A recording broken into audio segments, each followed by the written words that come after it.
Rhema evangelical mission ஊழியங்களின் சார்பாக உங்களுக்கு என்னுடைய காலை வணக்கத்தை கூறிக்கொள்ளுகிறேன். பிரியமானவர்களே, இந்த காலை தியானத்திற்கென்று நாம் எடுத்துக்கொண்ட வேத வசனம் எரேமியா தீர்க்க தரிசன புஸ்தகம் 2ஆம் அதிகாரம் 5 மற்றும் 6வது வசனம்.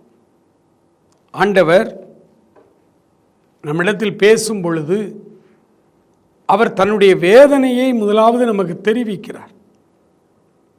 5-6 வசனங்களையும் நான் வாசிக்கிறேன். கர்த்தர் சொல்லுகிறது என்னவென்றால், எங்களை எகிப்து தேசத்திலிருந்து வரப்பண்ணினவரும் அவாந்திர வெளியும் பள்ளங்களும் உள்ள தேசமும் வறட்சியும் மரண இருளும் உள்ள தேசமும் ஒருவனும் கடவாமலும் ஒரு மனுஷனும் குடியிராமலும் இருக்கிற தேசமுமான வனாந்திரத்திலே எங்களை நடத்தினவருமாகிய கர்த்தர் எங்கே என்று உங்கள் பிதாக்கள் கேளாமல் என்னை விட்டு தூரப்பட்டு மாயையை பின்பற்றி வீணராய் போகிறதற்கு என்னிடத்தில் என்ன அநியாயத்தை கண்டார்கள் என்று கேட்கிறார்.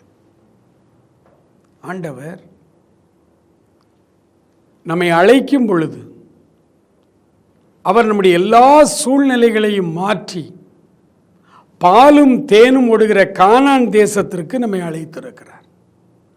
அப்படி அந்த அழைக்கப்பட்ட அழைப்பிலே வந்து கொண்டிருக்கிற நீங்களும் நானும் பல நேரங்களிலே ஆண்டவரை மறந்து போகிறோம். பல நேரங்களிலே ஆண்டவரை விட்டு பின்வாங்கி போகிறோம். நம்முடைய பழைய நாட்களை நாம் நினைத்து பார்ப்பதில்லை. ஆஸ்வால்டு ஜே ஸ்மித் என்பவர்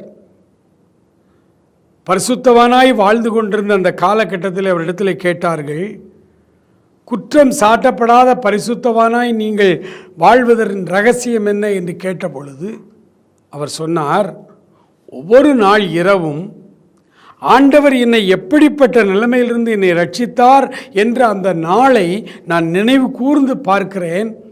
கண்ணீரோடு தேவ சமூகத்தில் என்னை அர்ப்பணிக்கிறேன். ஆகவே பாவம் என்னை தொடுவதில்லை, பரிசுத்தத்தை நான் விட்டு கொடுப்பதில்லை, இன்று வரை பரிசுத்தமாயபடி வாழ்ந்து கொண்டிருக்கிறேன் என்று சொன்னார். ஆண்டவர் அதை கேட்கிறார். என்னை விட்டு தூரப்பட்டு மாயையை பின்பற்றி வீணா போகிறதற்கு என்னிடத்தில் என்ன அநியாயத்தை கண்டீர்கள்?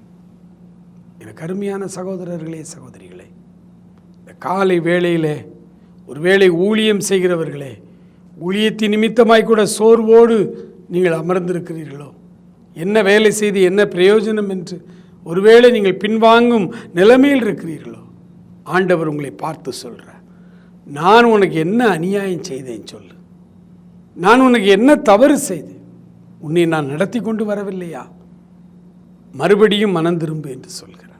அன்பு நிறைந்த ஆண்டவரே, இந்த காலை வேளைக்காய் ஸ்தோத்திரம். சோர்ந்து போயிருக்கிற ஒவ்வொரு உள்ளங்களோடும் நீர் பேசுகிறீரப்பா. ஊழியம் செய்தும் சோர்ந்து போயிருக்கிற பிள்ளைகளோடு நீர் பேசுகிறீரப்பா, ஸ்தோத்திரம். மறுபடியும் ஒரு சந்தர்ப்பத்தை கொடுத்தவர்களை மறுபடியும் நீர் தூக்கிவிட போகிற கிருபைகளுக்காய் ஸ்தோத்திரம். ஆசீர்வதியும், வழி நடத்தும்.